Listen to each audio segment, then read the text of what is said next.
Hello বন্ধুরা, শুভ দুপুর। দেখো জল খাবার খাচ্ছি, এখনই এলাম ডিউটি করে। তো ভাবলাম আগে জল খাবারটা খেয়ে নিই, অনেক দেরি হয়ে যাচ্ছে, কাজ বাগাতে যাচ্ছি, তারপরে আর খাওয়া হচ্ছে না, বা হচ্ছে তো অনেক বেলা করেই হচ্ছে। তো আজকে একটু তাড়াতাড়ি খাচ্ছি, 11টা বাজতে চললো। তো আজকে সকাল সকাল জল খাবারটা দেখো 4টি ভাত ছিল, আর দেখো 4টি ভাত ছিল, সে ভাতটা নিয়ে নিয়েছি ঝরঝরে, কি সুন্দর ধপধপে ভাতটা, ফেলবো না, আমি মুড়ি মেখে খেয়ে নেবো। তার সাথে কাঁচা লঙ্কা, অর্ধেকটা টমেটো, আর গরম আলু ভাজা। তার সাথে আছে আমার চচ্চড়ি। এই বাসি চচ্চড়ি খেতে খুব ভালো লাগে। আমার মা কাকিমারা বাসি চচ্চড়ি করে রেখে দিত, যে বাসি খাবো বলে।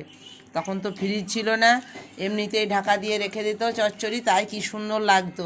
আর এখন তো ফ্রিজ হয়েছে, রেখে দেওয়া হয় সব কিছু রান্না করে। তো যাই হোক, চচ্চড়িটা আমার বাসি কালকা রেখে দিয়েছি, এর বসে বসে খাবো মুড়ির সাথে, খেতে দারুণ লাগে, দারুণ লাগে। যারা খেয়েছে তারাই জানবে, যারা খায়নি তারা কিন্তু জানবে না বাসি চচ্চড়ি খেতে কতটা ভালো লাগে। ঠিক আছে বন্ধুরা, তাহলে আমি খেতে বসে যাই।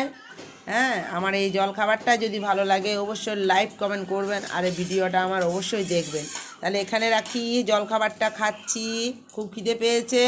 আর আজকে ভাতে মুড়িতে মেখে চচ্চড়ি দিয়ে খাবো, খুব টেস্টি, খুব ভালো লাগে কিন্তু। ঠিক আছে বন্ধুরা, এখানেই রাখি।